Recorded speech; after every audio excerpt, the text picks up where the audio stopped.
The Sun, Lord of Mysteries Fanfiction, Chapter 101 to 110.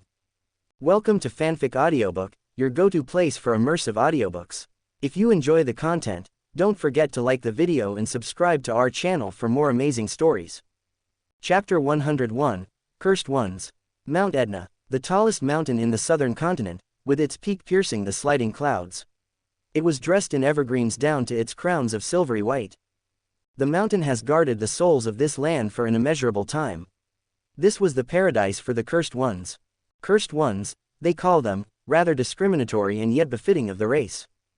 The cursed are the beyonders of the chain path. The path had always been controversial all over the world, even more so than the adjacent path, the abyss. The controversy surrounding them is so high that most of the villains in the best-selling novel are based on them. They also appear in all the scary stories that mothers use to bring up children. From all of this, one can clearly see that they are hated and loathed by everyone. This was mainly due to their mutant nature, which is abhorred by everyone. People did not care even if they were human beings before becoming beyonders of the chain path.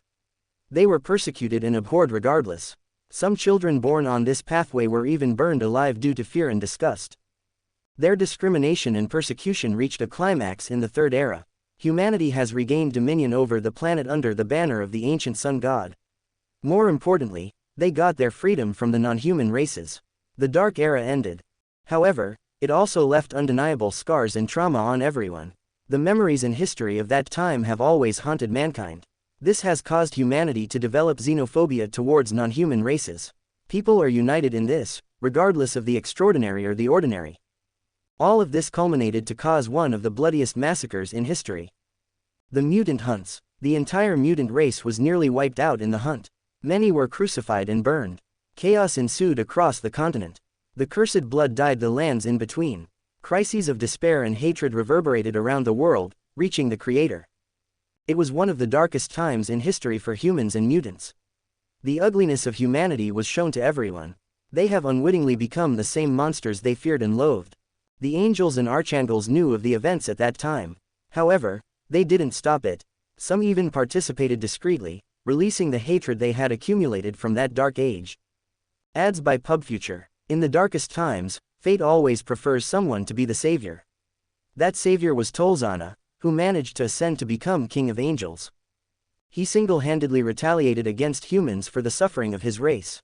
His actions and existence saved his race from extinction, but made the situation worse than it already was. People were afraid. The title of King of Angels struck fear in everyone's heart, walking all up. It caused mass paranoia. A war almost erupted in the middle of the third epic. However, the Creator intervened just at the right time to prevent this. He dispatched the entire army of his angels to quell the conflict and negotiate with Tolzana. The result of the agreement was that Tolzana was given a sanctuary to build a paradise for his race away from human eyes. This dark period of history was erased from reality, burying the cruel and inhumane atrocities of humanity. That sanctuary was the Etna Mountain. It was a haven for mutants. Even though at the dawn of the fourth epic, the isolationist policy of the Etna was removed and they opened their doors for trade and commerce with the outside world, they still tried to keep minimum contact with the humans and outside world. The Etna Mountain is surrounded by a huge city with strange buildings that didn't fit the aesthetic of the Stream era. Atop of the mountain was a black castle that perched on the edges. This was the holy sanctuary of mutants, as it was the residence of their god and savior. However, the holy mountain was now trembling, as the scorching rays of the sun shone on it, illuminating the entire mountain. Crack. The mountain began to show cracks that began to spread from the peak to the ground, causing dust and stone to slide towards the city on the ground. The mutants scrambled in panic and despair. They felt the trembling of the mountain. It was as if the mountain itself was crying out for what was about to happen. Inside the black castle, Acaces walked through the long hallway. The walls were filled with murals depicting the history buried beneath. In the middle of it all, there were words carved in blood. We remember. The hallway was empty and messy. It was as if someone had just evacuated, knowing of his descent beforehand. Acaces looked at the brutal murals. It was truly a dark time. It is not that he and the other kings of angels didn't know of the happenings, but they just didn't care. In the end, though, under the order of the Creator, they were forced to intervene and managed to form an agreement. As a result of the agreement, the two races' relationship was severed, resulting in peace. Later, Tolzana became a member of Rose Redemption and participated in the final war. Ads by PubFuture. Akasis didn't have much of a relationship with Tolzana, it could only be considered an acquaintance at best. Putting away his thoughts, Akasis walked to the end of the hallway where a large black door stood. His footsteps echoed across the silent hall. He pushed the door open, causing it to creak loudly, revealing a dimly lit room with bookshelves, a table and a fireplace. It was the study room. At the table, a man was present, sitting in the main seat with his hands forward on the table and his fingers crossed. His gaze seemed to be fixed on the door, as though he had already been waiting for the arrival of Akasis. A puppet with roses intertwined around its body was present right next to him. It emitted an eerie and terrifying aura.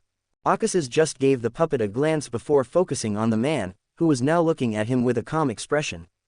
The man was none other than Tolzana, king of angels of the Chained Pathway, who would also go on by another alias in the future, Chained God. The puppet near him was the uniqueness of the Chained Pathway. Surprisingly, for the leader of the mutant race, Tolzana was dressed quite in a humane way, wearing a checked black suit and trousers.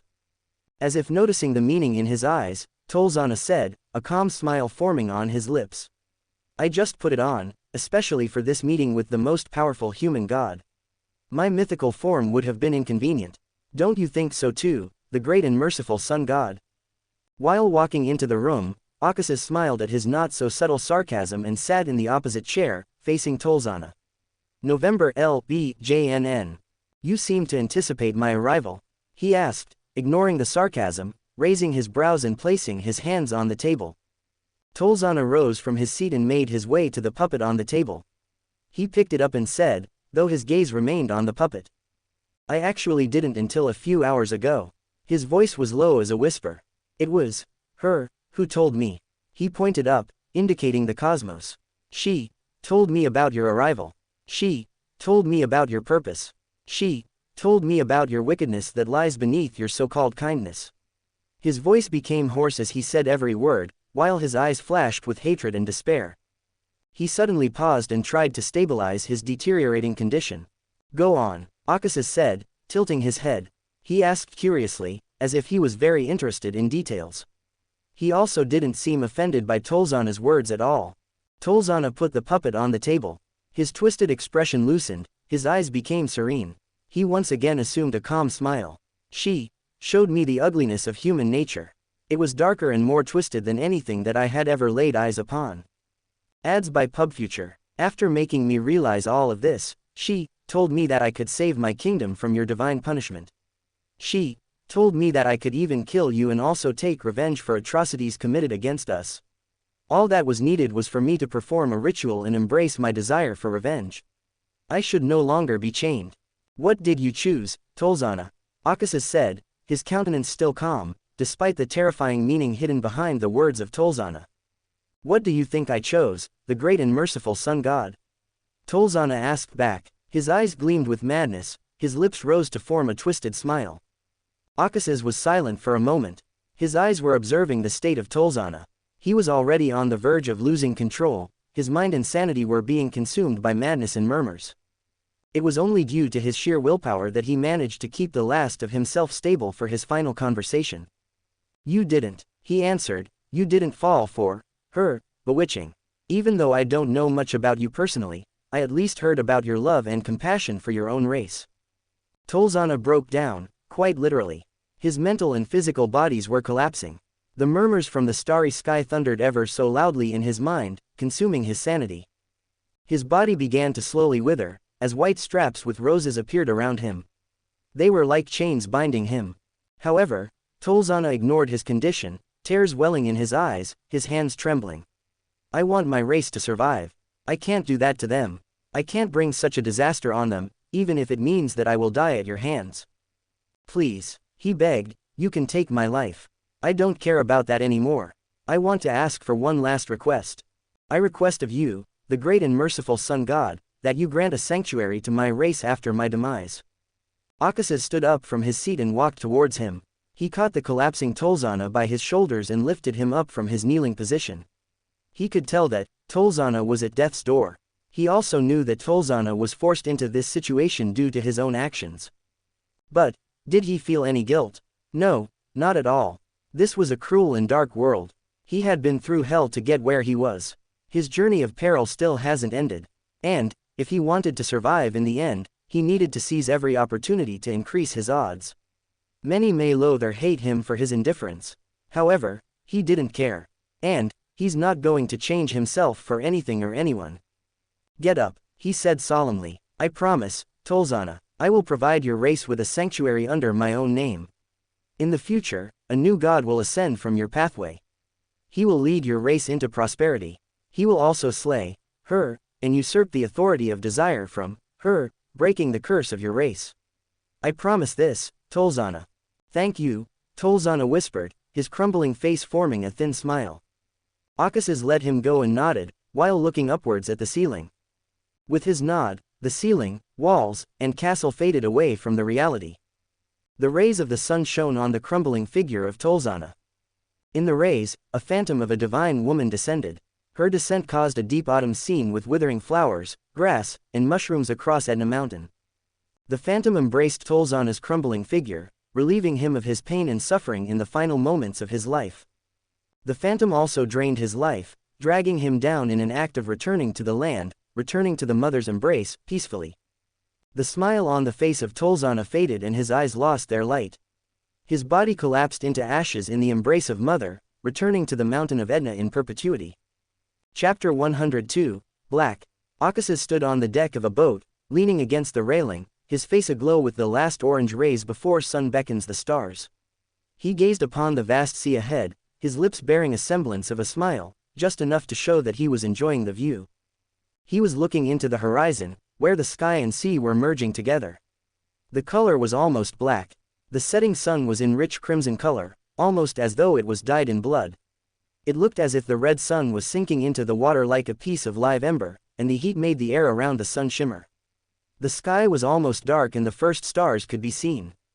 It was a mesmerizing scene. Akasas gazed at it in silence, his mind wandering somewhere else.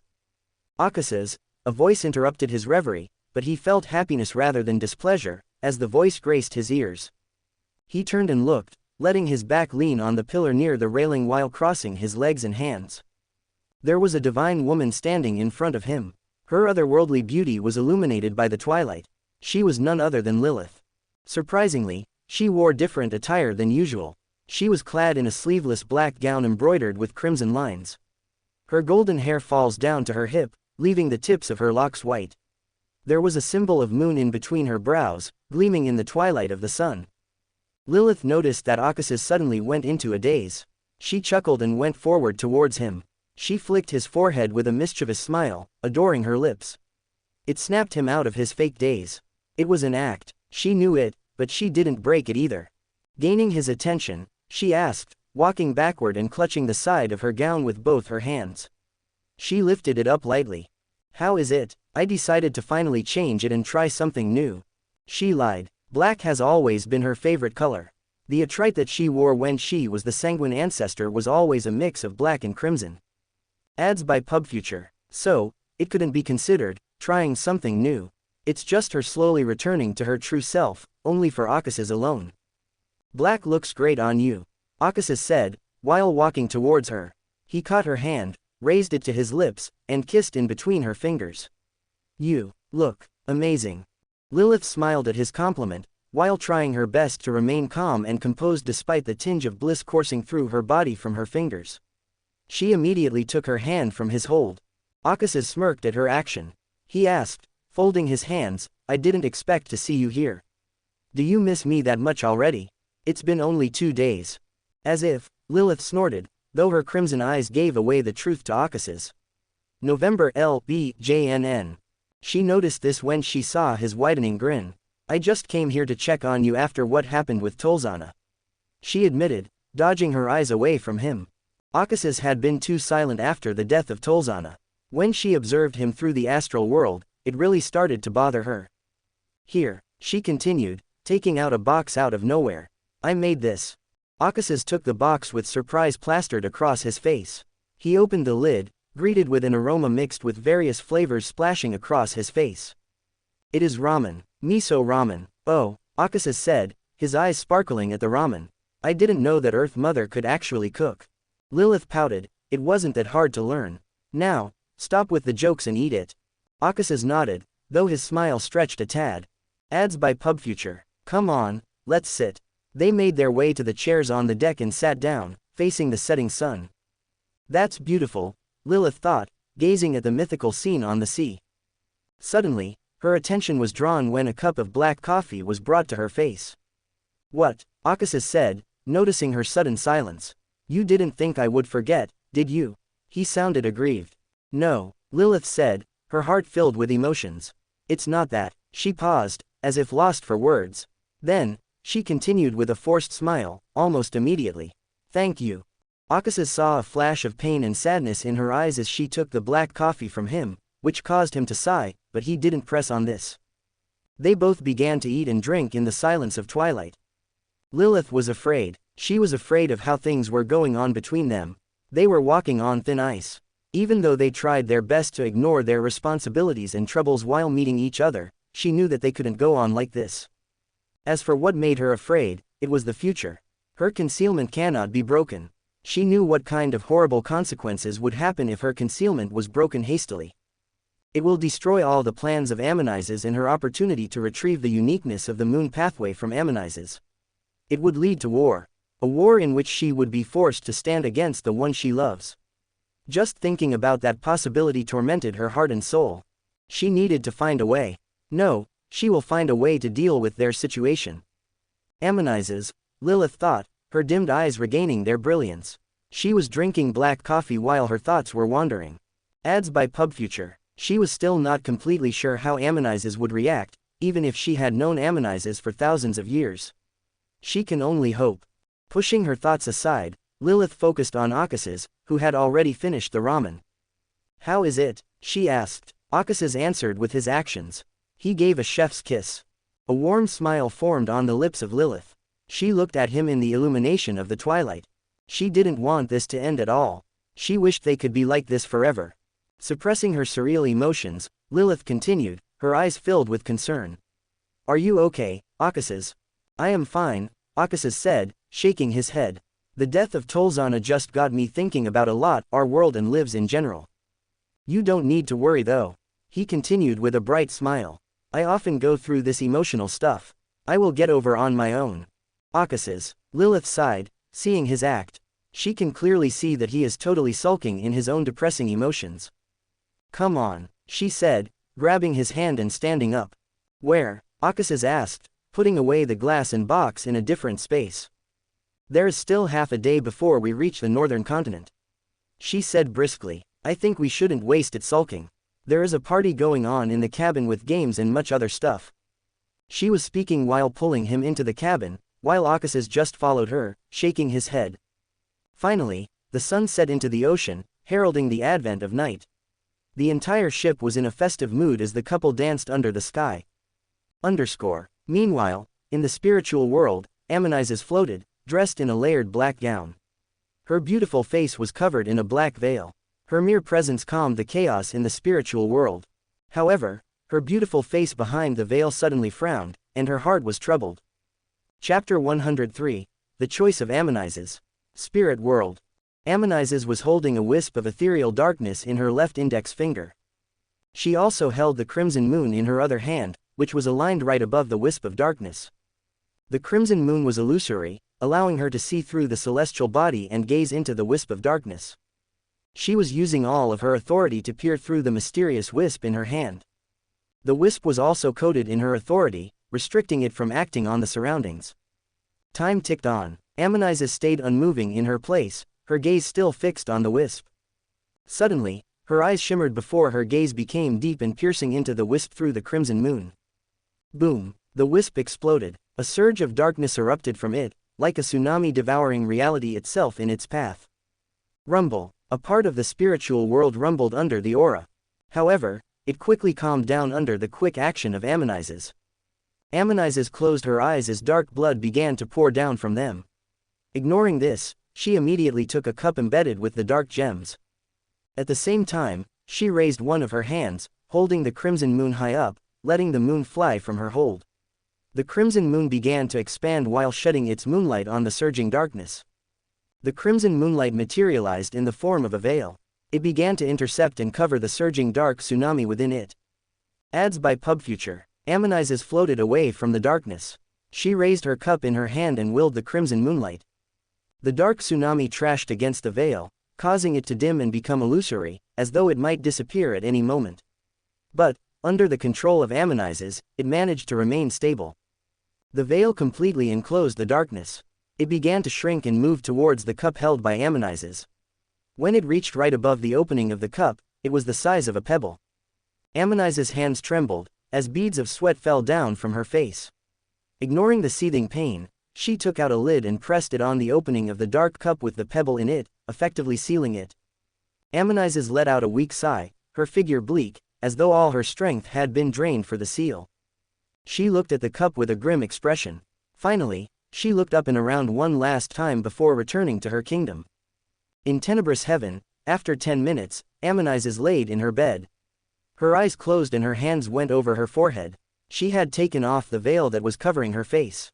Her chest rose and fell steadily, as though she had already fallen asleep. However, her mind was wandering towards the events that happened today. River of eternal darkness, she thought, her heart troubled. No, troubled would be an understatement. She was anxious, perturbed, dismayed and worried. It had been a long time since she felt such an emotion. It is all due to an event that happened today. She was right. Salinger got his hands on the tributary of the river of eternal darkness. She is sure now, after doing that dangerous prying into the wisp of darkness. The wisp originated from the primordial river. The prying also took a heavy toll on her. But, it didn't matter much, as she finally confirmed her guesses. The confirmation, though, escalated the entire situation to another level, as it involves a Sephiroth. She knew something terrible was going to happen with the combination of Primordial River and Salinger. If she didn't stop this, she knew she would die in the hands of Salinger. Maybe her fate will be even worse, considering how much Salinger hates her. Amonizes used her authority to calm her emotions. She still has time. Salinger shouldn't be able to suppress the primordial will in river. Until then, she has time. Ancient Sun God told her that the primordial river had already managed to escape a part of the seal and flowed out. Ancient Goddess of Death, Gregus was the first to come into contact with it. She built her underworld around the river, using it as the foundation. After her fall, the ancient underworld was inherited by Salinger, who was pushed to the edge by Amonizes. So, he made a desperate choice and inherited the underworld rather than building his own. Ads by PubFuture. Now, here she is facing the consequences of her own actions. Amonizes got up from her bed, sighing. She waved her hand. With a whoosh, a cup of coffee appeared and floated in front of her. She drank it. Her emotions calmed down. Drinking coffee is one of the habits that she still hasn't let go, despite the ever-changing times. It helps to calm her emotions and become clear-headed. Her thoughts wandered again, as she took sips of coffee from the cup.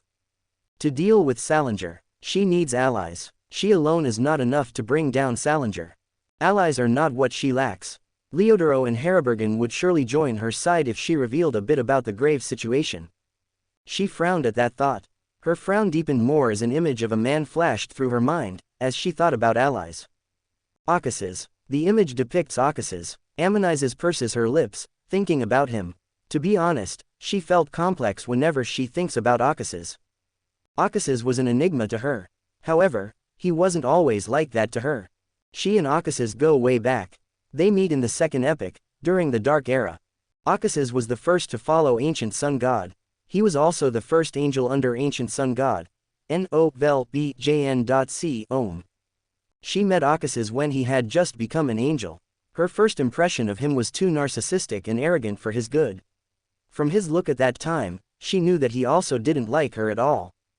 They didn't have much interaction, despite crossing paths with each other many times. It was due to their first impression, though the actual reason was the chaos of that era. They had too much on their plates already. They could care less about socializing. Then, the Second Epoch ended. Ancient Sun God ruled the world. She and the gods had no choice but to submit and acknowledge his rule. In the new era, Occuses and Amonizes met again under the arrangement of the Ancient Sun God. Occuses was assigned to her temporarily. He was asked by the creator to work under her for a period of 200 years. It may have seemed to be just a simple assignment on the outside, but she knew it was a punishment for Acaces. Acaces was a menace in the third epoch. He waged war just because he could. He used the name of the creator to justify all of his atrocities. His arrogance knew no bounds. The biggest event in the third epoch was caused by Acaces. The War of the Abyss. Acaces declared war against Farubati. This war slowly began to affect everything and everyone, forcing other kings of angels and even her to personally enter the battlefield. Ads by PubFuture. It was a terrifying war, which ended in a human victory. Farubati ran and hid in the abyss with the remnants of his race. However, victory was not without cost. Millions died, all due to a man who just decided one day that he wanted war. Ammonises honestly didn't like Acaces. Their differences and the enmity between them were palpable enough for others to take notice. So, ancient sun god then decided to punish Acaces for his reckless actions by sending him to work under her. It didn't go as well as one would expect. Acaces was arrogant. He wouldn't listen to anyone else's command except that of ancient sun god. Their relationships deteriorated further due to this. However, it all changed on one night, a drunken night. Acaces somehow managed to get himself completely drunk and confronted her in a bout of anger and sadness. He subconsciously blabbered about a lot of personal things. It was there that she got to know more about Acaces, which he was always trying to hide from others. It made her see him in a completely different light. The next morning, Acaces clearly remembered everything that had happened, obviously. This made their situation very awkward, as Acaces shared a lot about his life that he never told others. To make things better, she told him about her own story. It was unlike her to do such a thing as sharing secrets. But, on that day, she didn't know what went over her mind. She decided to tell him. Their relationship got better. He compromised with her that he would follow her instructions only if he so wished. He did follow most of her instructions, though, in the end. They went on many expeditions to destroy the remnants of the mythical race. He even helped her to spread her faith very publicly, right under the nose of the creator. It was one of the crazy times of her life. In human terms, she and Acaces could be considered friends. However, things changed. He betrayed the creator and caused the cataclysm. In the ashes of the world, he became a god. In the end, he changed. She knew that he was different from the Acaces that she knew, yet similar at the same time. He had become an enigma. With his change, the world too soon followed. She predicted, through her authority, the war for the Pillar, Almighty, would not happen for the foreseeable future. Acaces, Leodoro, and Heribergen will maintain a delicate balance between each other despite their wars and battles. No side will have an absolute advantage. This will result in stability between the pathways of Almighty. She also had a hunch that none of them had a chance to become the God Almighty. But, everything has changed now. The source of change is Acaces. The balance had been broken by him. When the empire collapses, the battle for the Almighty will begin. Everyone will be forced to choose sides. This was a battle that none could avoid. She must choose a side. Ammonises had a gut feeling that this choice would affect her entire life. It all comes down to who she will side with in the end. She needs to think and decide carefully, as she will be betting everything on her choice. Ammonises drank her coffee with an unusually serious expression, her thoughts still lingering on the choice. Chapter 104, Floating Continent. 10 years later, Northern Continent. Artisan knew it was time. The most important moment in his life had finally arrived. He stood before the window of his bronze tower, quietly gazing at the miracle that he had built. Despite the blood, sweat, and tears that were shed in the process, he never wavered in that path. He kept going, just to reach the ultimate truth. His miracle, the floating continent, was a wonder in and of itself. The continent was about 1/3 the size of the northern continent. The continent floated in between the provinces of Trier and Backland. Despite the steam and machinery, the continent appeared to be no different than a natural paradise. The steam still didn't change the tone of the continent. It would not at all give the first impression that it was created artificially by someone. The continent had a self-sustaining environment that could easily support millions. It can also travel into astral worlds safely while protecting its inhabitants, as it is covered in a thin protective layer that can withstand the authorities of the astral world. It took Artisan tens of years and thousands of experiments to finally invent the protective cover that could protect the continent from the attacks of other gods and authorities of astral world without needing his support for a long time. The continent was enormous. It was covered in green and blue. The huge forests and vast seas covered most of the continent.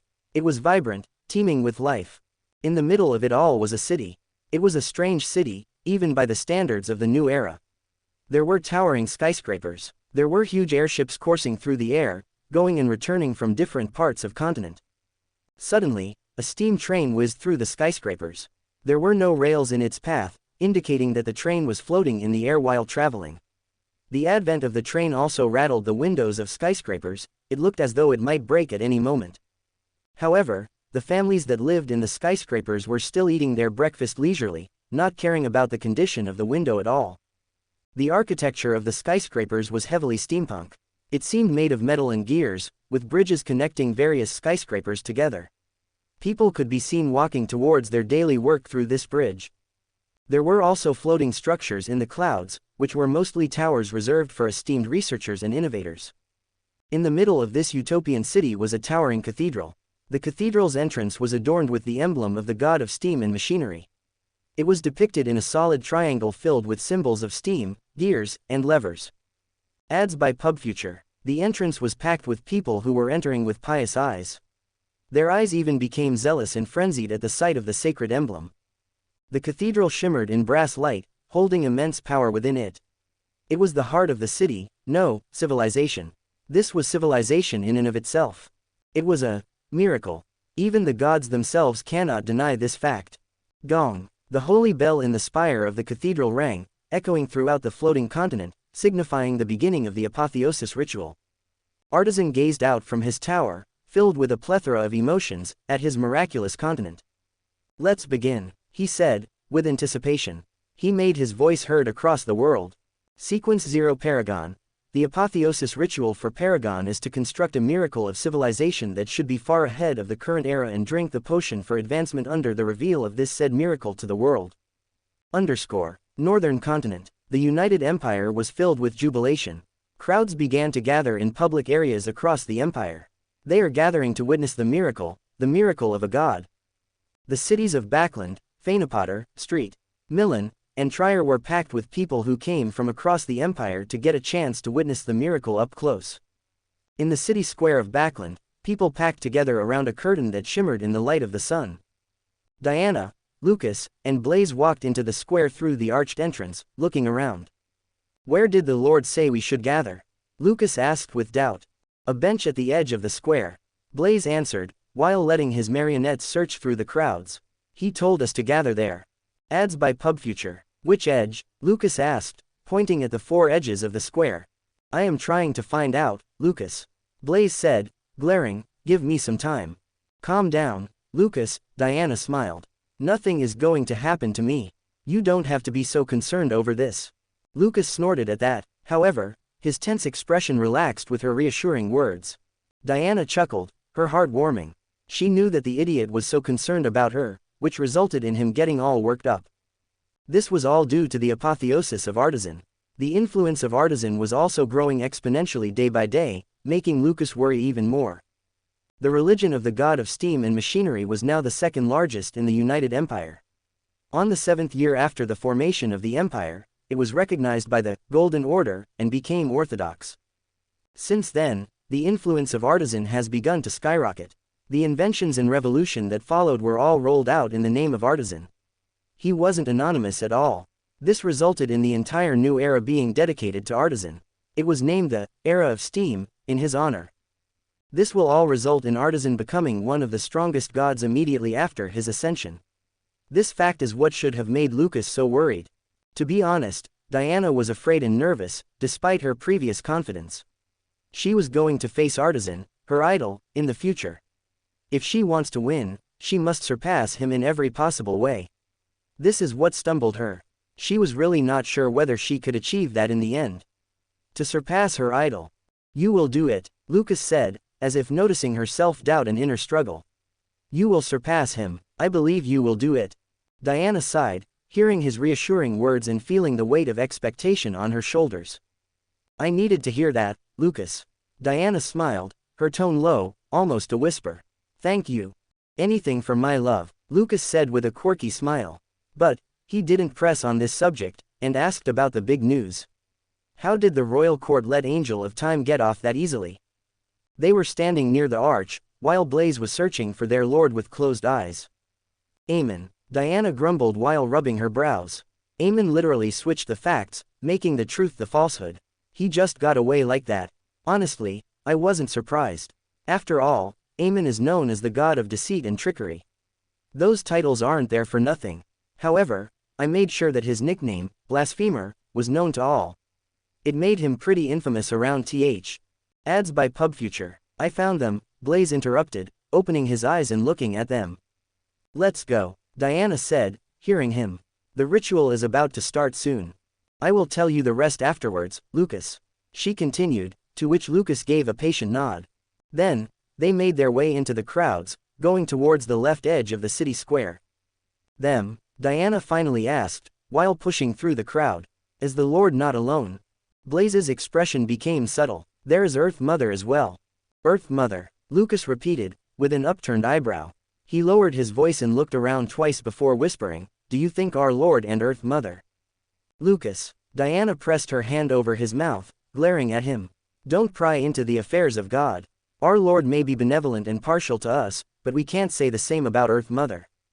I was just curious, Lucas said, taking her hand away from his mouth with force, which spoke of his mood clearly. Don't be, Diana snarled, making Lucas glare back at her. Guys, Blaze walked towards them and pulled them apart from each other. Stop with your bickering. We are almost there. It's better if we don't leave a bad impression to Earth Mother. Lucas and Diana snorted, looking away from each other. However, they managed to remain quiet for the rest of the way to the left edge. They soon saw a wooden table in the shade of a building. It was present in a place that would give the best and most perfect view of the curtain in the middle of the square. Their Lord and Earth Mother sat on a long wooden bench, with cups of coffee placed before them on the table. Come on, Akasis said, waving his hands at them. It's about to start in a few seconds. They immediately made their way towards the table and took seats opposite of Earth Mother and their Lord. Just as they sat, a deep voice thundered across the sky and earth. Let's begin. The voice immediately drew all of their attention to the curtain, as cries of shock and wonder began to reverberate around them.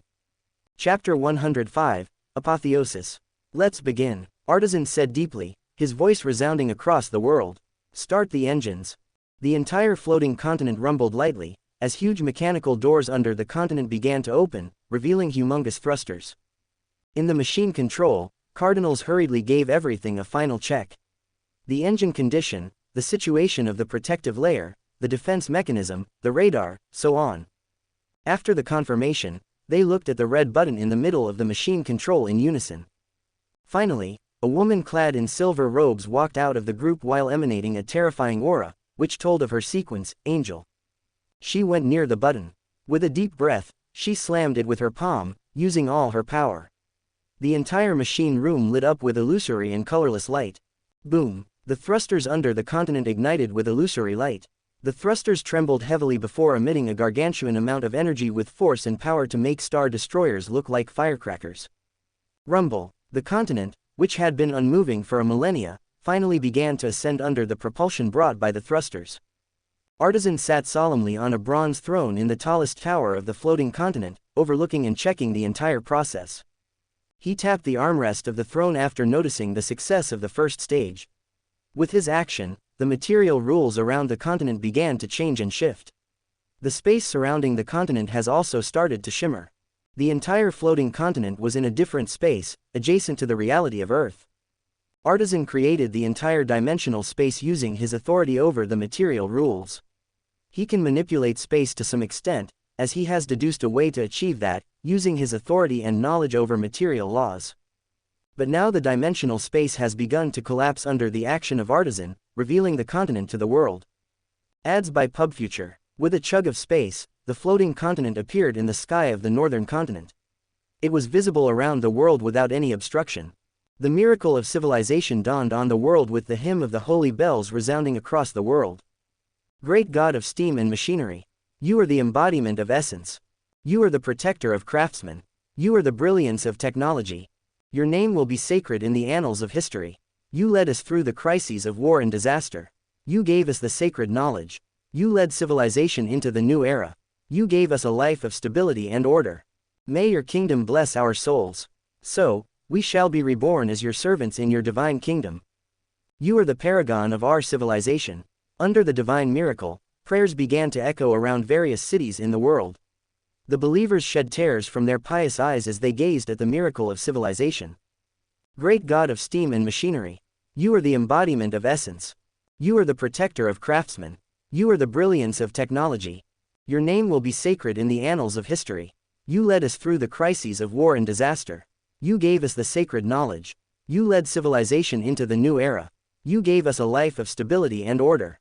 May your kingdom bless our souls. So, we shall be reborn as your servants in your divine kingdom. You are the paragon of our civilization. The prayers resounded again, but there was a change at this time. The voices of millions of believers became one. It all sounded together in order. Ads by PubFuture. Great God of steam and machinery. Great God of steam and machinery. The prayers thundered across the world, like waves and waves of tsunami, shaking the entire world. Every incarnation in the prayers seemed to hold an invisible yet terrible power. The powerful incarnations tore through the sky, scattering the clouds heading towards the floating continent, cracking the space in its path as well. The terrifying power accumulated from the prayers of millions collided with the floating continent. N-O-V-E in .c ohm. Boom! A dazzling light erupted. It was colorless and illusory, made up of countless illusory esoteric symbols and objects. That was the light of civilization. The illusory light illuminated the entire world, shining into the hearts of every human being equally, regardless of their differences. At this sacred moment, Artisan stood up from his throne, surrounded by the illusory light of civilization. His body was slowly collapsing into formless light particles under the corrosion of light. He ignored his condition and raised his hands, twisting them. The potion for Paragon appeared in front of him. He calmly took the potion to his lips and gulped down the entire potion at once. His body completely collapsed into formless light particles and scattered into the light of civilization. He slowly began to combine and assimilate with the light, becoming one with human civilization. It won't be long before Artisan completely loses himself and is led by the light of civilization, to become the spirit of civilization, a logical and rational being dedicated only to the preservation and advancement of civilization. As if noticing his perilous situation, a blazing light shot out of the void. It seemed programmed by Artisan to interfere with the situation just at this time. It revealed picture-like projections across the light of civilization. Some of them recorded humans' helplessness and misery when confronted by supernatural beings. Some of them used an epic-like brush to reenact scenes of humans fusing with Beyonder ingredients to gain strength and save the race. Some described the distinct cultures and traditions brought about by the Black Emperor, while others carried various points of view, books, and inventions. Some of them resembled the dawn of the present world, starting from machinery that spewed steam, the buildings that rose higher and higher. Ads by PubFuture. It didn't stop there, as a massive image appeared in the projection, dwarfing everything else. It depicted the ruins of a long-forgotten civilization and the miracles that they achieved without the use of any extraordinary means. The contents made the seemingly thin scroll exude a heaviness and majestic aura that quickly enveloped the entire reality. It could make anyone who looked at it feel the grandeur of this civilization, which even managed to pass on the fire and flourish again. The history left behind by hundreds of millions of humans before and after the apocalypse was vast and magnificent. Being imbued with the history of the entire civilization, Artisan's mind was thrown out of the light of civilization. With his mind as a core, Artisan slowly began to reform his body and guide the fusion of the Paragon Potion and his body. The final and most dangerous step of the apotheosis ritual began. If the ritual is to be successful, he needs to reform his body and fuse with the Potion of Paragon. Time passed as gods and angels gazed with anticipation upon the floating continent illuminated by light of civilization. Suddenly, a hymn sounded from within the light of civilization. That sound shook the hearts of all, including even the gods themselves. It resounded far into cosmos, altering even the outer gods. The hymn was more than a sound. The gods felt it ever so clearly. It was different, it was beyond. It was the entire cosmos, whatever we could see, touch, hear and feel. Moreover, it was all that was within their perception and all that was beyond our perception. It was the core of the very existence. It was the substratum of all the things and all the beings of the entire universe. It was an eternal song of the divine. It is continuously reverberating in silence in the background of everything that exists. It was the truth. The hymn was fleeting. It went away quickly, only leaving an indelible imprint on the hearts of gods, while other beings were unable to grasp the hymn within their minds. It was a blessing in disguise, as their feeble minds may never be able to bear any form of truth. With the hymn fading, an illusory light shot out of the tower in the center of the floating continent, illuminating the world. At that moment, all machinery creaked together, while esoteric knowledge emerged in the most brilliant minds of civilization, giving them enlightenment and inadvertently advancing the entire civilization by leaps and bounds. The spiritual world and material world were illuminated together under the illusory light. For a moment, both of these worlds seemed to combine together under this light, reducing reality into countless esoteric and illusory symbols and objects. The illusory light converged immediately, forming a figure made of metal and gears. He had 4 black wings, as well as 4 legs and 4 hands. His glabella had his sacred emblem and his eyes were all white. Image: The Birth of Paragon, Chapter 106, Erodes. Under the light of the sun, Achasis got off the carriage, looking at the steam cathedral. It's been a year since the ascension of Artisan and 11 years since his invasion of the southern continent. 11 years flew by for him. Even though a lot happened around him, he remained the same as always. N-O-V-E, in .c ohm. There have been a lot of changes in the past few years. The most influential change was due to ascension of Artisan. His ascension caused the entire human civilization to have a significant leap in every sector. It finally broke through the limitations of civilization, laying the foundation for a future steampunk civilization.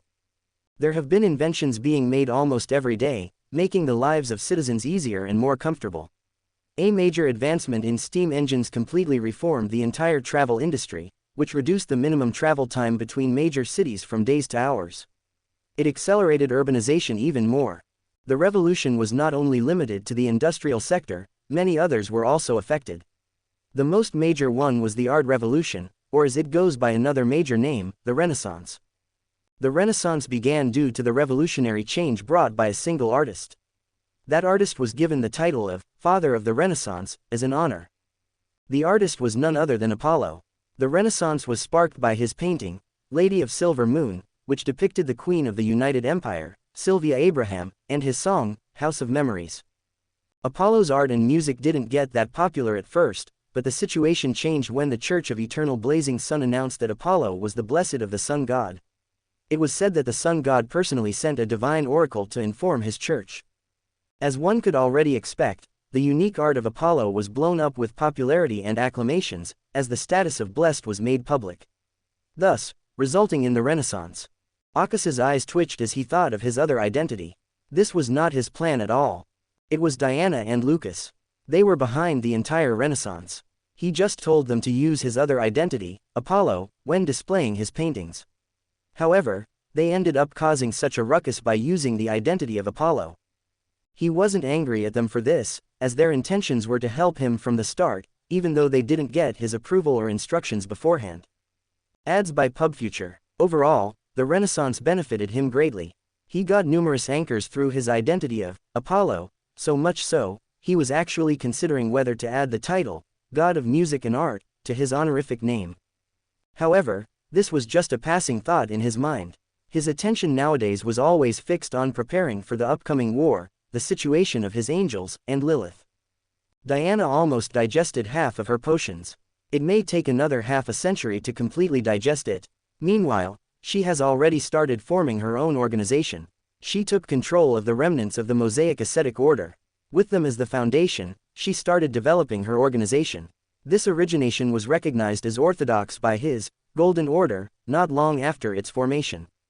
Achasis will have to grant her hermit uniqueness soon, as it will be essential for Diana if she wants to analyze the laws of the world and, from them, create one on her own. Then, there was Edward, his angel of redemption. Edward's condition had gotten considerably worse in the past month. All of his actions to prevent this failed one after another. He was finally forced to consider the final option. Putting his heavy thoughts aside, Achasis walked towards the steam cathedral while making sure of his concealment. He is in Elenzo, one of the small towns in the United Empire. This town believed in the god of steam and machinery. And, actually, it has no significance in the grand scheme of things. He still came here, though, just to steal a mirror from Artisan. He wasn't worried about attracting the attention of Artisan by stealing the mirror, as the mirror was only considered a low-level artifact by the Church of the God of Steam and Machinery. Even if it was stolen, this wouldn't even reach the ears of Artisan. He was so cautious because he didn't want anyone to know of his next actions. That mirror was the most important part of his plans. He can't have it known to even those who are closest to him. Akasis didn't want to waste any time, as he wanted to go meet another god before the advent of night. So, he teleported directly into the core of the cathedral, where all the artifacts were kept in a sealed state. He found himself in a dimly lit room surrounded by various artifacts. They were all placed on a black platform with chains around most of them. In the middle of it all was a silver mirror, lying quietly on the platform. He walked towards it and picked up the mirror with his right hand, poking its surface. "Erodes, I know you already sensed me." Ads by PubFuture.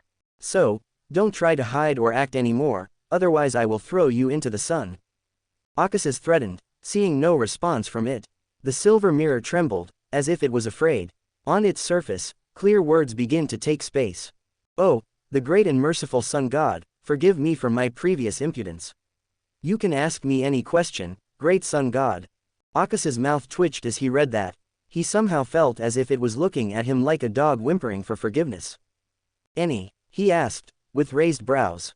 "Yes, any," it immediately replied, as the words on its surface shone brightly. Akasis peered deeply at the mirror before asking, "What is your origin, Erodes?" The forming words on the surface flickered, as an eerie aura filled the room. "I came from underground," it said, with words flashing blood red. "Not that. You know what I am actually asking about, Erodes, don't you?" Akasis said, his tone low as a whisper. "So, let me ask again, what is your real origin?" "My origin the underground it said, but suddenly the words glitched and disappeared. The mirror became visibly dim and withered, while his surroundings became quite, abnormally quiet. "Did I break it?" Akasis thought, ignoring the atmosphere. He opened his all-seeing eyes and examined the mirror. Erodes was fine, but its condition is strange, as if its consciousness went dormant while attempting to answer his question. In the mirror, however, he sensed a connection. He can even see that the connection has been strengthened further now. Ads by PubFuture. Akasis didn't pry into the connection. He already knew where Erodes was connected to. The Chaos Sea. Erodes is connected to the Chaos Sea. Akasis knew of this fact way beforehand. In the original timeline, Adam used Erodes as an anchor to summon the Chaos Sea and then placed the second blasphemy slate in the Chaos Sea, just before he walked into the True Creator and began to merge with True Creator, in a bid to revive the ancient Sun God. At that moment, Adam had already begun to slowly regain his control over the Chaos Sea.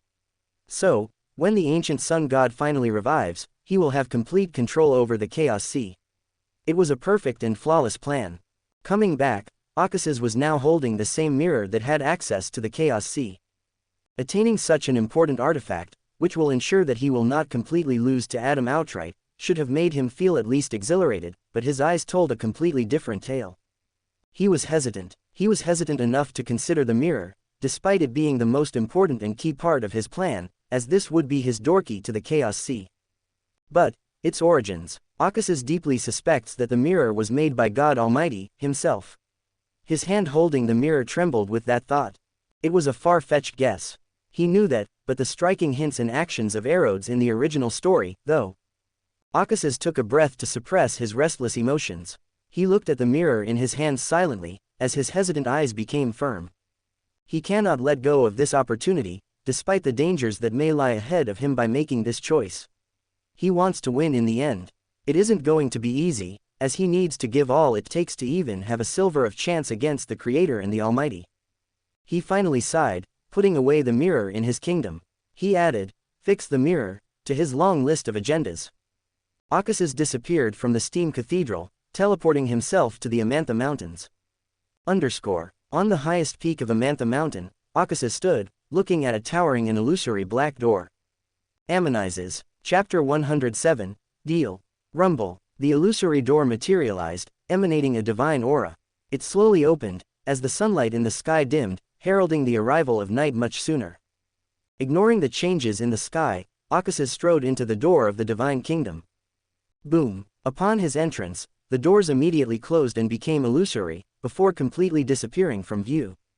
In the tenebrous heaven, Akasis walked. His heart felt unequally calm, though his thoughts were wandering while gazing at the divine kingdom of Ammonizes. I really should name my divine kingdom, he thought with slight embarrassment. Unlike the divine kingdoms of other gods, his divine kingdom didn't have a title. It's just that he forgot to give it one. He made his way towards a tree in the middle of the divine kingdom while coming up with suitable names for his divine kingdom. His path was lined with night vanilla and moonflowers. There were souls peacefully sleeping across the expanse of the flowers. They obtained their final rest in the arms of Ammonizes. The night sky in the divine kingdom had a gigantic crimson moon. The crimson moonlight bathed his figure while he made his way towards the center of the kingdom. NOVELBJN.C Ohm. The moonlight is. Akasis can sense extreme power within the thin moonlight, the power opposite to him, the power of negativity. It is yin. As he was thinking and analyzing the moonlight, Akasis finally reached the center of the kingdom. There was a luminescent tree with a table right under it. The tree glowed all over, emanating a weak white glow, illuminating the table with a figure. The figure was a woman dressed in a long black gown and a veil. She was sitting on one of the two chairs at the table. "Hello, Akasis," the woman said, gesturing for him to sit down. "Sit with me." Akasis gave a simple nod as a response. Then, he went to the table and sat on the remaining chair, though his sharp eyes never left the figure of the woman. "What do you want?" the woman asked, her ethereal voice making anyone unable to grasp her true emotions. "Coffee or tea?" "Coffee," Ammonizes, Akasis responded, looking away and surveying the tree and castle on the peak.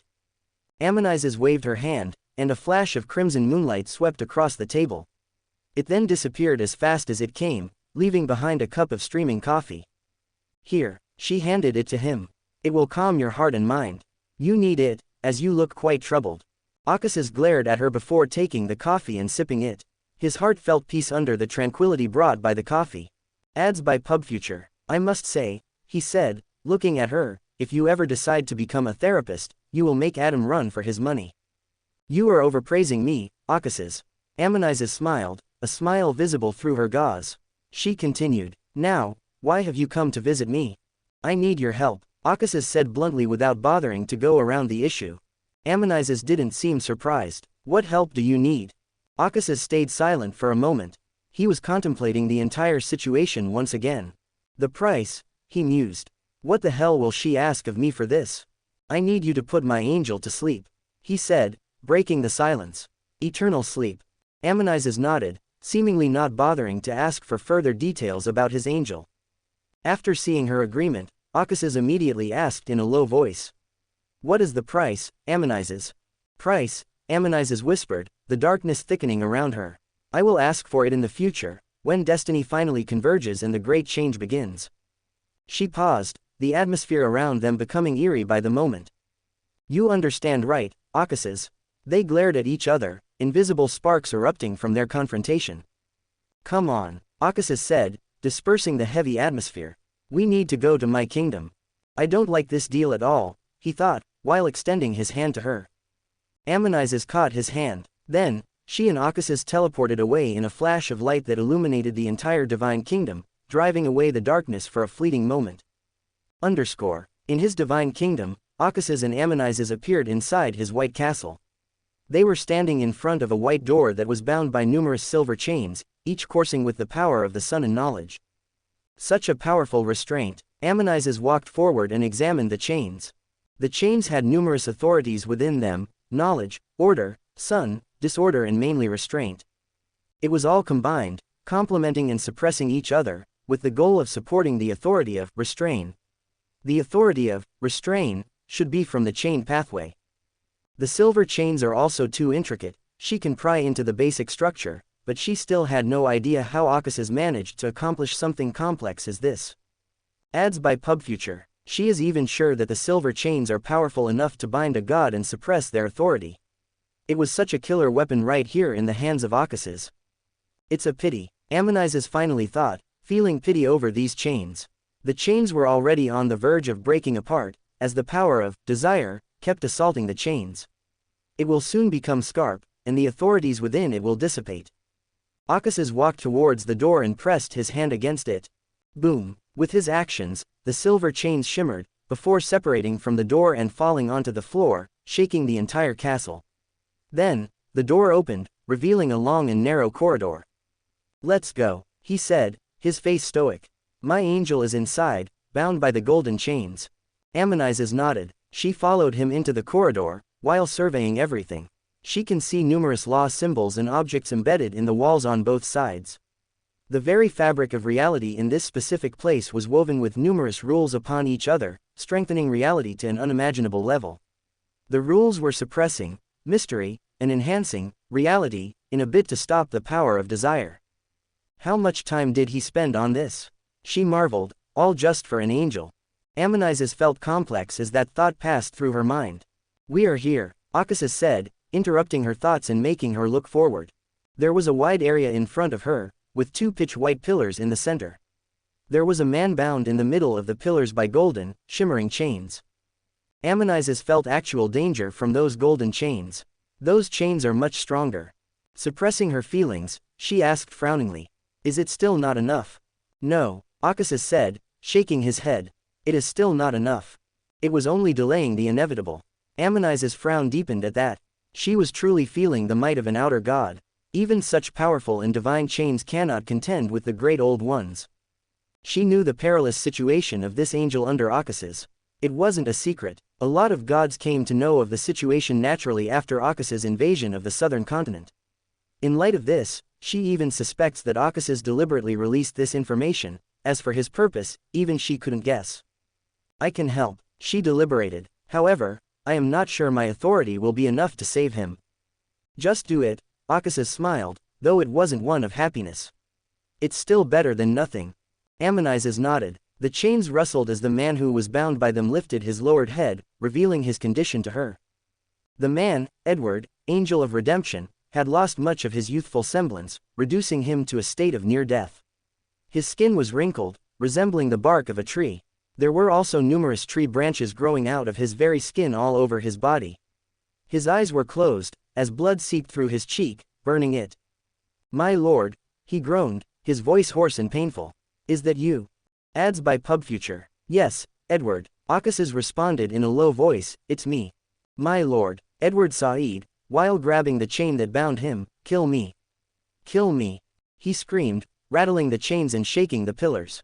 "Please," he whimpered, his voice becoming low, almost a whisper. "Kill me." Akasis looked away from him and nodded at Ammonizes.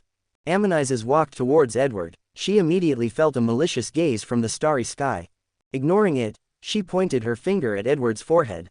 "Sleep," she murmured deeply, causing the surroundings to dim and darkness to descend. A burst of darkness erupted around Edward, combining and assimilating with him and the chains that bound him. She used her authority over sleep to try and suppress the malevolent will in Edward. Her authority also combined with the authorities in the golden chain, strengthening the restraint. The golden color of the chains turned dark golden as they tightened their restraints over Edward. Rumble. Suddenly, the entire divine kingdom of Akasis started rumbling. Edward floated from the ground, his body stretching and folding in inhumane ways. He then opened his mouth wide and let out a silent scream that shattered reality. Akasis and Ammonizes no longer restrained their authorities, as they felt the anger and rage emanating from the starry sky. Boom! The entire room was illuminated in a mixture of light and darkness. In the outside world, the sky changed. The sun and moon appeared next to each other. The night and day interchanged. Chaos ensued. After a few minutes, they were able to finally suppress the will after pouring all of their power into the dark golden chains that bound Edward. Edward floated down to the floor. His painful expression loosened, turning peaceful, he fell into eternal sleep. Ammonizes looked worn out and supported herself by leaning on the pillar. She took a breath and nodded finally to Akasis, before leaving his kingdom for tenebrous heaven. Akasis steadied himself, wiping the sweat from his forehead. He studied Edward one last time, mainly his eternal sleep. After confirming that he could wake Edward up from eternal sleep at any time with his sun authority, he sighed, a sigh filled with emotions. "I am sorry, Edward," he whispered, "for this and for the thing I am going to do next." Akasis left, his words still lingering in the air. His plans are already set in motion. The wheel of history is about to turn. In the new era, death, order, disorder, and war will reign supreme.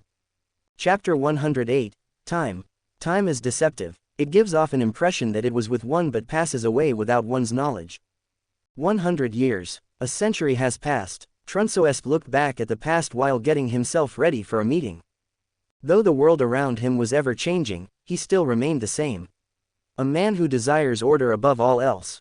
They labeled him foolish and laughed behind his back for having such a hopeless dream. The words of his fellow consul still stung his heart. You are nothing but a tool for the gods, Trunsoest. Do you think they care for your precious order? You should have already seen through the truth, yet you are unwilling to confront it. You are still pathetic and weak.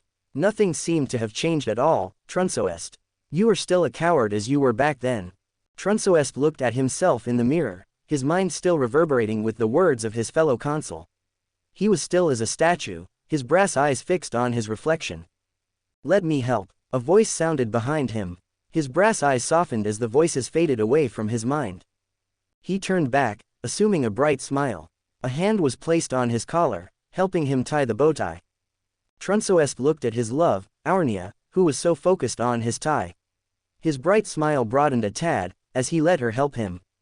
Are you okay? Aurnia asked, finishing with the tie. I am fine, Trunsoest replied, trying his best to hide his emotions from her. Is that so? Aurnia said, your eyes say otherwise. Trunsoest looked away, cursing himself under his breath. Ads by PubFuture. Aurnia smiled and continued, it's going to be fine. The gods will give a solution. Trunsoest looked at her in silence. His heart flared with anger at her words about gods. He suppressed his emotions while walking away from her, towards the door. He also avoided making eye contact with her. They do always have a solution to all problems, don't they? He said it with a smile, picking up his suit from the sofa and wearing it. It's like they already knew all that was about to happen. I even feel. He stopped himself from saying something very blasphemous. Trunsoest. Aurnia frowned, walking towards him. It's useless to be angry at the actions and intentions of gods. After all, they are gods, those who are above everything, including order. She said this with concern and warning evident in her tone. She also seemed to understand his source of anger with the gods. I know, Trunsoest murmured lowly. I know, Aurnia.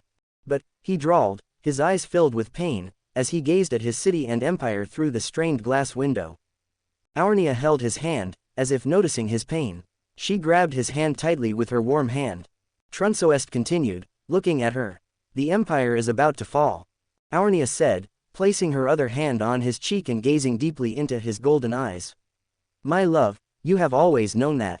The moment that the gods made that decision, you were aware that this day would come. She moved her hand to his heart, deep in your heart. It's just that you didn't want to face it. You were hoping that you were wrong.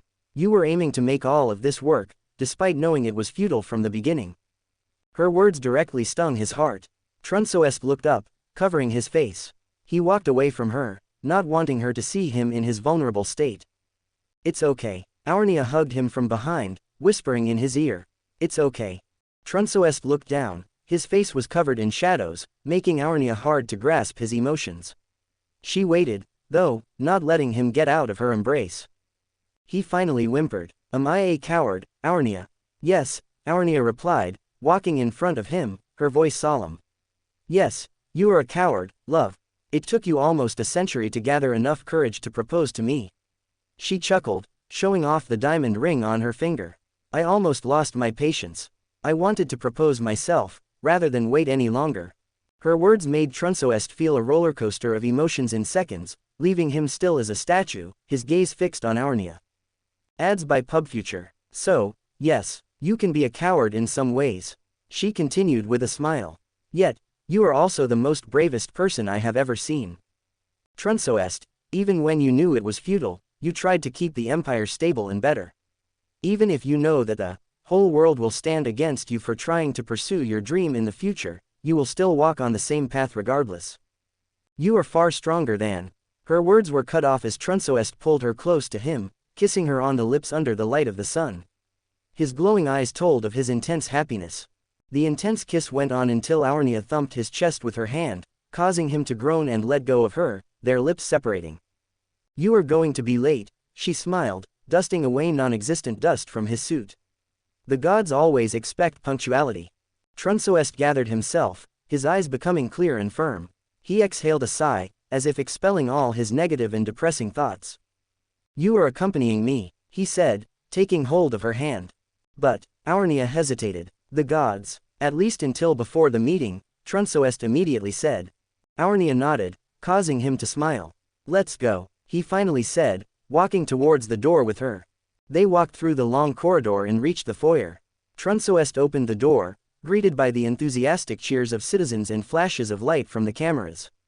They greeted the people while boarding their steam-lined carriage. With them in, the carriage moved on its own, emitting a chug of white smoke from the pipes. The carriage traveled through the empty lane going towards the royal palace. The streets have always been evacuated before they usually travel. While his thoughts wandered to the most recent important event, Trunsoest stared in silence at the ever-changing capital. The balance between the 6 gods had been broken. The only thing that keeps the gods from going at each other's necks should be the contract between them. Ads by PubFuture. It was all due to the action of the eternal blazing sun. He gave away the uniqueness of the hermit last week to his angel, Diana. His action caused much joy for his enemies. Eternal blazing sun should be greatly weakened for a long time after giving away the hermit uniqueness, either due to burden or loss of authorities. It was inevitable in the end. Trunsoest knew the enemies of the sun god wouldn't want to miss such a precious opportunity. But the contract should be holding all of them back. However, the contract between the gods should also collapse with the empire, causing the war of gods to erupt immediately afterwards. Trunsoest always felt the entire situation was far from simple. The sequence of events was too coincidental, as if deliberately arranged by someone. Eternal blazing sun Trunsoest guessed with a heavy heart. Honestly, he hated the sun god more than any other gods. After all, the sun god held the authority of order, yet his actions only resulted in disorder and chaos. It wasn't just hate, he also felt fear and dread whenever thinking about the sun god. Now was no different, though. The dread deepened at this moment with his guess. He didn't dare think about this anymore. Suppressing his blasphemous and dangerous thoughts, Trunsoest looked ahead at the castle and statue of the gods silently. Aurnia was also looking at towering statues of gods. Her eyes flashed with pain and hesitation, while gazing at the statue of the Earth Mother. In their own thoughts, they finally arrived at the Palace of Eternity, the royal palace of the Empire. They got out of the carriage, holding their hands together.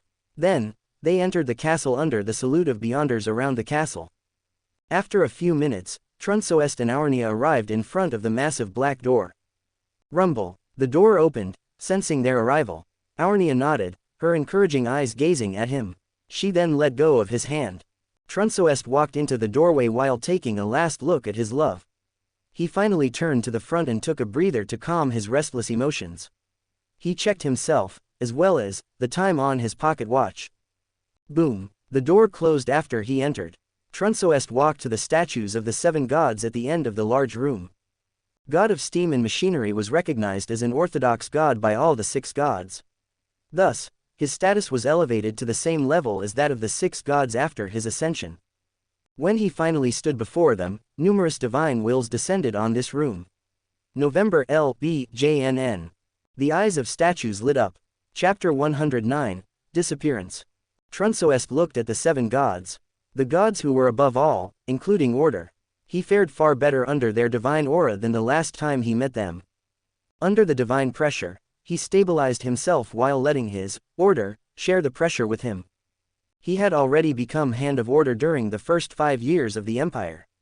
He brought order to humanity for the advancement ritual with his own hand. He segregated the classes, sectors, provinces and many more. Now, he also used his authority to restrain his thoughts and emotions. He didn't want the gods to see through his hate for them. Though, he had a distributing inkling that the gods already knew and they couldn't care less. November LBJNN. He took a deep breath and bowed to the 7 gods. Your Excellencies. The statues of gods disappeared, replaced by the projections of the 7 gods. They towered above him, unleashing their divine might without restraint on him. Get up, Earth Mother said softly, breaking the silence between the gods. Tell us, Trunsoest, why you requested an audience with us. Trunsoest stopped bowing and gazed at the 7 gods. He immediately noticed a difference. It was palpable enough, even for him to notice. The divine aura of the eternal blazing sun was weaker than that of other gods. His golden eyes were dim, quite similar to setting sun. Eternal blazing sun turned and looked down on him, as if noticing his scrutinizing thoughts. Adds by PubFuture. The sun god averted his gaze after just sparing him a glance. His eyes were indifferent and divine. Trunsoest breathed a sigh of relief inwardly, restraining his blasphemous thoughts. He finally said, under the gaze of gods, Bethel Abraham, Mr. Door, had vanished from the empire. He didn't immediately bring up the main topic, but instead told the gods about the problem with Mr. Door. Bethel Abraham disappeared from the face of the earth. Nobody knows where he went. He didn't inform anyone, like he usually does, before leaving for faraway places or even the cosmos. He just disappeared one day, silently. Trunsoest investigated on this. He asked Alitza, Aemon, Antigonus, and Sylvia. And there was no clue to where he actually went. Though, Aemon was making an obvious guess about the situation of Bethel, Cosmos. He was in Cosmos. However, Sylvia told him of a secret when he mentioned whether her grandfather had traveled to Cosmos. She said that the gods would know. Her grandfather always informs the gods before he leaves for the Cosmos. So, Trunsoest is now asking the gods of Bethel. The disappearance of Bethel Abraham was not made public yet. Only the consuls know. Bethel Abraham is too important for the empire, even more so now. His presence is absolutely required to keep it all together. Yet, he is nowhere to be found. Bethel Abraham, god of knowledge and wisdom, said, his starry eyes twinkling. His tone, though, was heavy. You don't need to worry about him. We will take care of the situation. The other gods were silent at that, as if they had already discussed this matter and had managed to come to an agreement. Trunsoest still wanted to ask more, but was interrupted by Evernight Goddess. She said ethereally, Bethel's situation has become tricky. I can see your worries, Trunsoest. But his disappearance was a betterment for all. Adds by PubFuture. Trunsoest frowned. His confusion was pretty evident. However, the gods didn't seem want to elaborate on the situation of Bethel anymore, as they remained silent. Does the goddess mean that Bethel's presence would have brought disaster? Trunsoest analyzed. Why? He couldn't understand, as he wasn't aware of the secrets of the cosmos. Go on, Lord of Storms said impatiently, noticing his thoughtful expression. We don't have all the time in the world. Suppressing his doubts, Trunsoest brought up another major issue. The Biam Empire had cut off all trade with us, your excellencies. They are also attacking all our ships without any provocation from our side, resulting in tensions between the empires. I predict a war. The Biam Empire will soon declare war on us. The god of death had already awakened. He had regained control of the Biam Empire. He had been implementing radical decisions in the Biam Empire. Death was also said to have declared total war on the Devil faction. The entire southern continent is in chaos even more than it already was. The only faction that is not affected by the chaos is the Chain faction, as they have received the blessing and protection from Eternal Blazing Sun. Trunsoest even suspects that Eternal Blazing Sun is slowly expanding his influence into the southern continent through the Chain faction. The entire Chain faction has already started to believe in the Angel of Redemption under Eternal Blazing Sun. It was said that Tolzana named Edward as his successor.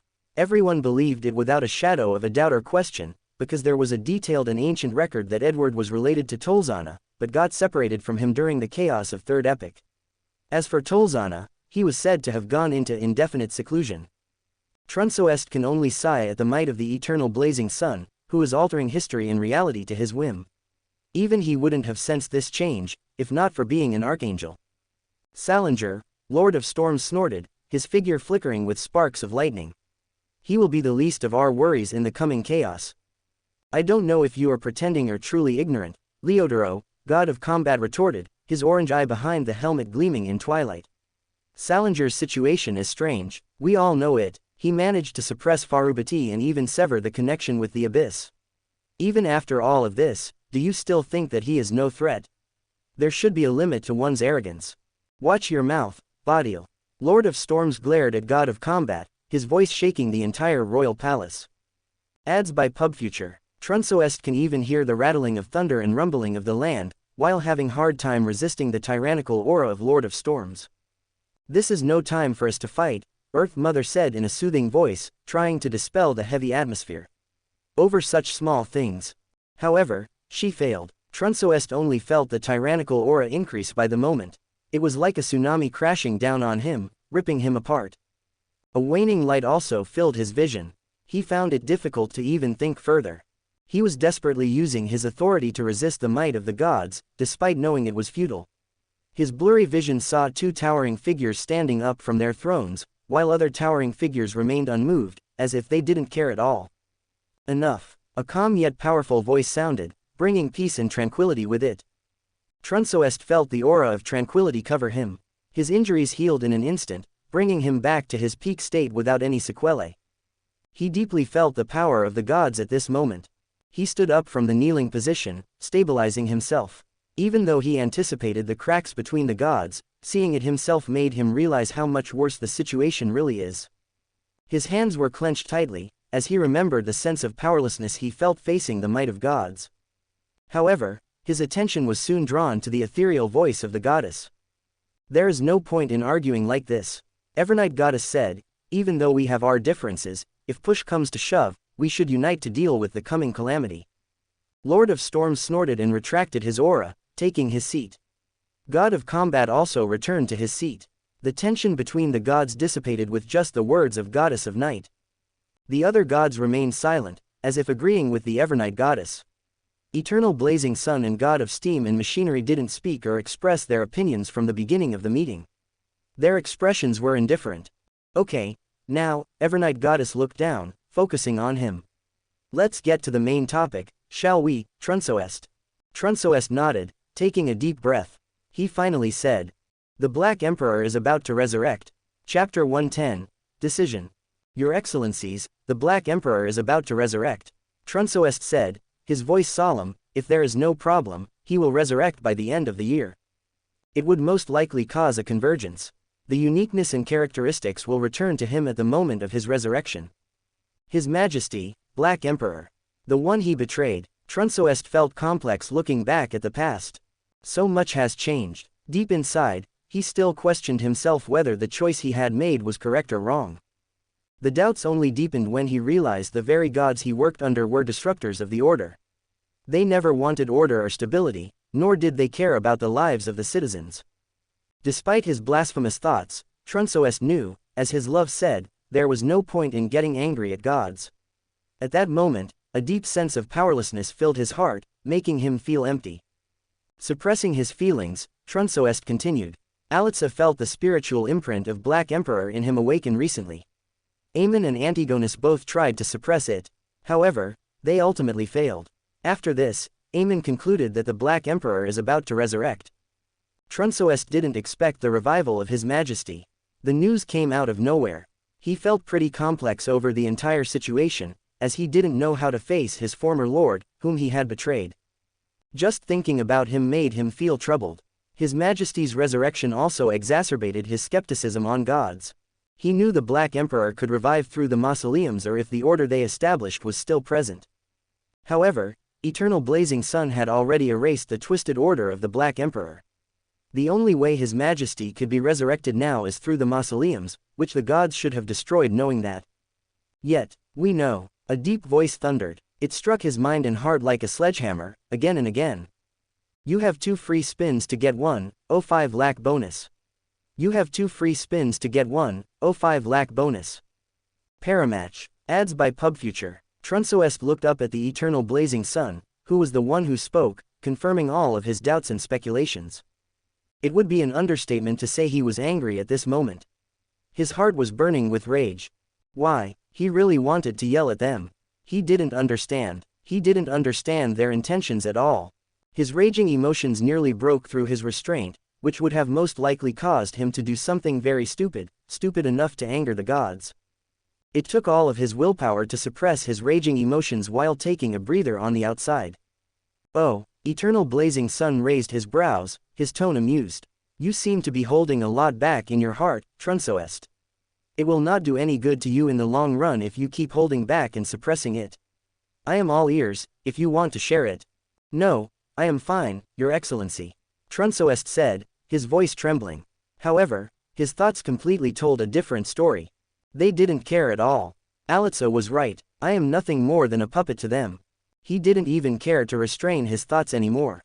Earth Mother said softly, Aucuses, don't tease him like this. He is already going through a lot. You are going to break him. Her tone was one of concern, as if she really cared about Trunsoest. Trunsoest felt the gaze of the eternal blazing sun. It wasn't indifferent, but was one of anger. Those divine golden eyes glared at him, as if wanting to blast him to smithereens. He somehow knew that the anger of the sun god was due to the concerning words of Earth Mother. Once again, he couldn't understand the gods at all. Before anything radical could happen, Evernight Goddess spoke up, after looking daggers at Earth Mother, who just chuckled back. We know, Trunsoest, we also knew the consequences that might come with the resurrection of Black Emperor. It will affect the entire empire. So, in this situation, why didn't Alitsa Tutor come to this meeting along with you? Trunsoest wanted to say something in defense of Alitsa to the gods, but he found himself completely lost for words. Ads by PubFuture. Well, Eternal Blazing Sun said, leaning back in his seat, placing his palm on his chin. Can we just get to the point, Ammonizes? There is no need to beat around the bush like this. Just look at Trunsoest. His loss for your question says it all. Alitsa Tutor betrayed us. Evernight Goddess turned her glare at Eternal Blazing Sun. She asked with raised brows, which were visible through her gauze. So, Akases, what is your opinion on how to deal with Alitsa Tutor? Let him die, Eternal Blazing Sun said, his tone languid. His fate is already sealed one way or another. The resurrection of Solomon will cause convergence enough to tear apart his characteristics, and with them, his soul and body will follow the same fate as well. He suddenly chuckled. And, our indifference to his actions may be the best punishment for someone arrogant like Alitsa Tutor. Evernight Goddess was silent, as if agreeing to the suggestion of the sun god. Lord of Storms nodded in agreement, though his displeasure was palpable for all to see. The other gods also agreed with the sun god. At this point, Trunsoest was actually calm, despite hearing the gods who had casually decided the fate of Alitsa. His heart was already numb. But, what about the angel families under Alitsa Tutor? God of Combat asked, tapping the armrest, which told of his concern. And, the consuls of Tutor will be tricky to deal with. Let us decide that after the resurrection of Solomon. God of Knowledge and Wisdom expressed his opinion after remaining silent for most of the meeting. We already have a lot on our plates, Badial. God of Combat nodded and didn't say anything more. Sensing the ensuing silence after that, Earth Mother finally brought up the most important situation that needed to be decided by the gods. So, what do we do about Trunsoest? Trunsoest's heart thumped heavily at that question. Ads by PubFuture. The gods began discussing his fate right before him, though this time, they didn't allow him to listen in. He didn't know whether to consider this kindness or cruelty on their part. But, his attention was already drawn to their figures, his heart nervous. He observed, Eternal Blazing Sun seemed to suggest something, but Lord of Storms and God of Knowledge immediately retorted back with angry and frowning expressions. However, Eternal Blazing Sun just responded with a sneer, much to the anger of Lord of Storms. The God of Sky rose from his throne in anger, cracking it. Eternal Blazing Sun also didn't hold back anymore. Light and thunder filled his vision for a moment, before being swept away by the aura of life. Earth Mother stood in between them, calming the sun god down. Lord of Storms also retracted his power, after Evernight Goddess gave him a look. They returned to their thrones. The goddesses are really powerful. Then, the gods continued their discussion. The god of steam and machinery finally participated as well. After about 5 minutes, the gods finally stopped their quarreling. They seemed to have decided on his fate. Trunsoest clenched his fist, blood pouring out of his clasped fingers. His eyes and expression were still calm, despite his surging heart. Trunsoest, Eternal Blazing Sun spoke, his voice majestic and solemn. Trunsoest looked at the sun god, waiting for the judgment of fate. Do you want to become a god? The sun god asked. It would be an understatement to say that Trunsoest was stunned. But, he immediately collected himself and answered the sun god. Yes, he immediately replied, his eyes clear and firm like never before. Trunsoest knew that his answer was hasty. He didn't even think twice about it. However, deep down, he knew this was what he wanted. This was what he desired the most.